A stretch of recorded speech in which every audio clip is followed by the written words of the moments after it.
ഇതിനും നല്ല ഓഫർ, അതിനും നല്ല ഓഫർ. ഇവിടെ ഓഫറിന്റെ കലാമേളയാണ് നടന്നുകൊണ്ടിരിക്കുന്നത്. പെട്ടെന്ന് തന്നെ ഓർഡർ ആക്കിയോളൂ. പെരുന്നാളായതുകൊണ്ട് ഷോപ്പിലൊക്കെ എന്തോരം തിക്കും തിരക്കും റേറ്റും കൂടുതലാണ്. പിന്നെ എന്തിനാ നമ്മൾ ആലോചിക്കണേ, ഇതങ്ങോട്ട് ഓർഡർ ആക്കിയോളൂ. ഒന്ന് വാങ്ങുമ്പോൾ രണ്ടെണ്ണം ഫ്രീ ആണ്.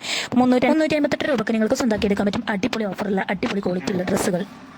നിങ്ങൾക്ക് ഇതാ വേണ്ടത് വെറും 631 രൂപയ്ക്ക് നിങ്ങൾക്ക് സ്വന്തമാക്കി എടുക്കാൻ പറ്റും നല്ല ക്വാളിറ്റിയുള്ള ഡ്രസ്സുകൾ. അപ്പം ഇനി ഞാൻ എന്താനും തിരക്കാനല്ലോ നമ്മൾ ഇതിൽ നിന്ന് അങ്ങോട്ട് ഓർഡർ ആക്കാമെന്ന് വിചാരിച്ച്. ഏതാണോ നിങ്ങൾക്ക് ഇഷ്ടപ്പെട്ട കളറും കാര്യങ്ങളും സൈസ് ചാർട്ട് നോക്കുക, ചെക്ക് ചെയ്യുക, വാങ്ങുക. നിങ്ങൾ സൈസ് ഏതാണോ അത് നിങ്ങളുടെ ഡ്രസ്സിൻ്റെ പിന്നിലുണ്ടാവും. അത് നോക്കിയാൽ നമുക്ക് മനസ്സിലാവും ഏതാ സൈസ്.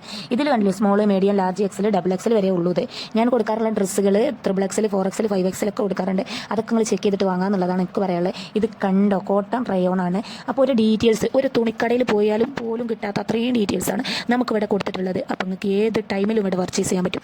ഏത് ടൈമിൽ നമുക്ക് സൗകര്യമില്ല, നമുക്ക് ടൈമില്ല, ഏത് നട്ടപ്പാതിരാക്ക് ഓപ്പണായി കിടക്കുന്ന ഒരു ഷോപ്പ് എന്ന് പറഞ്ഞാൽ നമ്മുടെ ഓൺലൈൻ ഷോപ്പാണ്. അതോട് പെട്ടെന്ന് തന്നെ മുകളിൽ പ്രൊഡക്റ്റിൽ ക്ലിക്ക് ചെയ്ത് നിങ്ങൾ സൗകര്യാനന്തരം ചെക്ക് ചെയ്യുക, വാങ്ങുക. ഏറ്റവും നല്ല മാർക്ക് എന്നുള്ള 5 സ്റ്റാർ ആണ്. അതിൻ്റെ കീപ്പിട്ടുള്ള സ്റ്റാറാണ് 4. 1 സ്റ്റാർ, 2 സ്റ്റാർ, 3 സ്റ്റാർ. ഈ 3 സ്റ്റാറുകൾ ഞാൻ നോക്കാറില്ല, ഞാൻ വാങ്ങാറില്ല. ഞാൻ എപ്പോഴും വാങ്ങാറുള്ളത് 4 സ്റ്റാറിൻ്റെ മുകളിലുള്ള പ്രൊഡക്റ്റുകളാണ്. അത് നല്ല ക്വാളിറ്റി ഉണ്ടാവുള്ളൂ. അപ്പോൾ അത്രയും പോലെ ഇന്നത്തെ വീഡിയോ എന്നുള്ള അപ്പോൾ 1, 2, 3, 4 ഐറ്റം ഞാൻ അവിടെ കൊടുത്തിട്ടുണ്ടാവും. പ്രൊഡക്റ്റ് എന്നുള്ളത് ക്ലിക്ക് ചെയ്താൽ ഞാൻ കൊടുത്ത ഐറ്റം എല്ലാം നിങ്ങൾക്ക് കാണാൻ സാധിക്കും. അവിടെ പോയിട്ട് എന്തെങ്കിലും ഒന്ന് പർച്ചേസ് ചെയ്യാം. നല്ല ഓഫർ റേറ്റ് കൊടുക്കുന്നുണ്ട് കേട്ടോ. ഞാൻ ഇത്രയും പറഞ്ഞു തന്നിട്ടുള്ളത്. അപ്പോൾ എല്ലാവരും ചെക്ക് ചെയ്തിട്ട് വാങ്ങൂലേ? Okay bye. നിങ്ങൾക്ക് വാങ്ങാൻ പറ്റിയില്ലെങ്കിലും നിങ്ങൾ ഷെയർ ചെയ്തിട്ട് എല്ലാവരും കൂടി വാങ്ങിക്കുക എന്നുള്ളതല്ലേ നമുക്ക് ചെയ്യാൻ പറ്റുള്ളൂ ഈ പെരുന്നാളിന്. അങ്ങനെ ഒരു ഓഫർ നമുക്ക് എല്ലാവർക്കും കൊടുത്താലോ.